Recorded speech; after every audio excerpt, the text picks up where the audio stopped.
Breaking news. Chandwad तालुक्यावर अस्मानी संकटाचा कहर.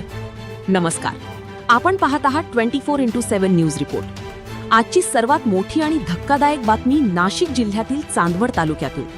फक्त काही मिनिटांच्या नैसर्गिक आपत्तीने हजारो नागरिकांचे जनजीवन विस्कळीत झाले आहे.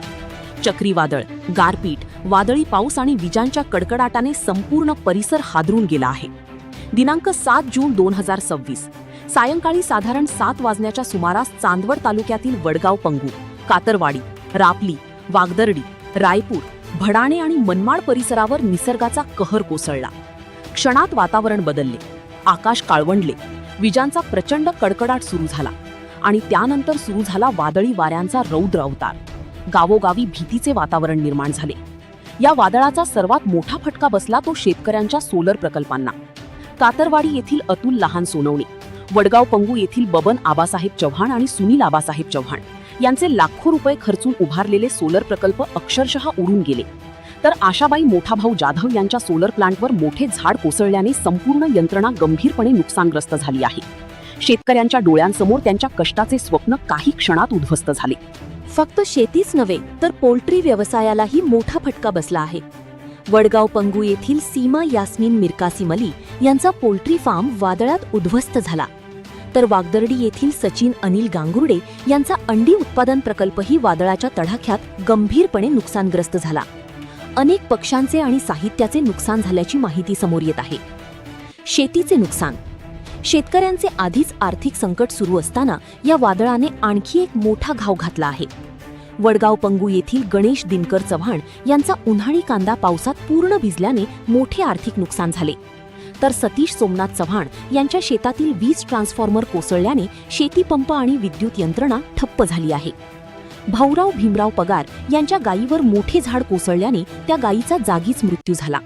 हा प्रसंग पाहून संपूर्ण परिसर हळहळ व्यक्त करत आहे. रेल्वे आणि वाहतूक व्यवस्था ठप्प. वादळाचा परिणाम रेल्वे वाहतुकीवरही झाला.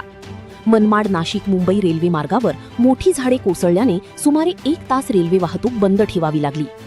स्थानिक नागरिक आणि प्रशासनाच्या मदतीने झाडे हटवून रेल्वे सेवा पुन्हा सुरू करण्यात आली. दरम्यान मनमाड वडगाव पंगू मार्गावरील रेल्वे पुलाखाली मोठ्या प्रमाणावर पाणी साचल्याने महामार्गावरील वाहतूकही काही काळासाठी ठप्प झाली होती. वीज पुरवठा खंडित. वडगाव, कातरवाडी आणि रापली परिसरात महावितरणचे अनेक वीज खांब आणि ट्रान्सफॉर्मर कोसळले. यामुळे अनेक गावांचा वीज पुरवठा पूर्णपणे खंडित झाला असून नागरिकांना अंधारात रात्र काढावी लागली. महावितरणच्या पथकांकडून युद्ध पातळीवर दुरुस्तीचे काम सुरू आहे. प्रशासनाची तातडीची हालचाल.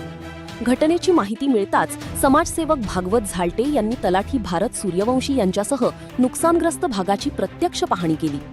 गावागावांत जाऊन शेतकरी, पशुपालक आणि नागरिकांच्या समस्या जाणून घेतल्या. तहसीलदार अनिल चव्हाण यांच्या आदेशानुसार तातडीने पंचनाम्यांची प्रक्रिया सुरू करण्यात आली आहे. शेतकऱ्यांची मागणी. नुकसानग्रस्त शेतकरी आणि नागरिकांनी शासनाकडे तातडीच्या मदतीची मागणी केली आहे. त्यांच्या प्रमुख मागण्या: तात्काळ पंचनामे पूर्ण करावेत, नुकसानग्रस्तांना त्वरित आर्थिक मदत जाहीर करावी, सोलर प्रकल्प, पोल्ट्री फार्म आणि शेतीचे स्वतंत्र मूल्यांकन करावे, जनावरांच्या नुकसानीची भरपाई तात्काळ द्यावी. चांदवड तालुक्यावर आलेले हे अस्मानी संकट हजारो कुटुंबांच्या आयुष्यावर खोल जखम करून गेले आहे. शेतकऱ्यांच्या कष्टाची कमाई, पशुपालकांचा आधार, व्यावसायिकांचे व्यवसाय आणि नागरिकांचे दैनंदिन जीवन काही मिनिटात उद्ध्वस्त झाले. आता सर्वांच्या नजरा शासनाच्या मदत आणि पुनर्वसनाकडे लागल्या आहेत. या प्रकरणातील प्रत्येक घडामोडीवर 24x7 न्यूज रिपोर्टची विशेष नजर राहणार आहे. विभागीय संपादक भागवत झालटे, चांदवड, नाशिक. आपल्याही परिसरातही अशाच प्रकारचे नुकसान झाले असेल तर आम्हाला कमेंट करून कळवा.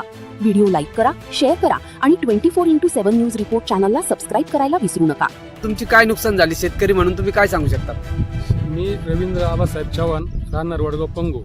इथे काल 7 तारखेला संध्याकाळी 7 वाजता भयानक चक्रीवादळ झालं आणि त्या चक्रीवादळामध्ये आमचे दोन्ही सोलर प्लॅन्ट उडून गेले आणि सगळ्या ठिकाणी आमच्या वीज पुरवठा खंडित झाला. सगळ्या ठिकाणी पोल पडले, झाडं पडले, अतोनात नुकसान झालं. या नुकसानीची MSCBने दखल घ्यावी एवढीच विनंती करतो. काय सांगू? दिनांक 7/6/2026 रोजी संध्याकाळी 7च्या दरम्यान जो पाऊस आणि चक्रवादळाचा जो प्रकार झाला, एवढं मोठ्या प्रमाणात नुकसान झालं आहे वडगाव पंगूमध्ये. आमचा ट्रान्सफॉर्मर डायरेक्ट कोलमडलेलं आहे, झाडं आणि जे सोलार प्लॅन्ट आहे ना डायरेक्ट उडून गेलेले आहे. फार मोठ्या प्रमाणात नुकसान झालं आहे आमच्या परिसरामध्ये. वडगाव पंगू, इथं वागदर्डी, रायपूर हे 2-3 ज्या गावामध्ये झालं आहे ना प्रमाणात नुकसान, त्यात आमच्या जो वावरात जो ट्रान्सफॉर्मर आहे तो पूर्ण कोलमडलेला आहे. MSCBला प्रशासनाला आमची एवढीच म्हणजे विनंती आहे की आमचा जो वीजचा जो पुरवठा आहे तो सुरळीत काम होऊन फास्ट प्रमाणात सुरळीत होण्यात यावं, चालू करण्यात यावं. जनावरांच्या पाण्याचा जो प्रश्न आहे आणि आमची निर्माण झाली त्याच्यावर तातडीनं सोल्युशन काढण्यात यावं हीच आमची MSCBला विनंती. काल जे चक्रीवादळ झालं त्यामध्ये तुमचं काय नुकसान झालं? काल 7 जून संध्याकाळी सायंकाळच्या दरम्यान जे चक्रीवादळ झालं गाईची वगैरे आणि झाडांची नुकसान झाली. सरकारने याची दखल घ्यावा आणि काहीतरी व्यवस्था करून पाण्याची पूर्णपणे वीज खंडित झाली तुमची आणि पूर्ण तुमचे पोलांची आणि सोलर प्लॅनची आणि झाडांची मोठ्या प्रमाणात नुकसान झाली. याची शासनाने लवकरात लवकर दखल घ्यावी.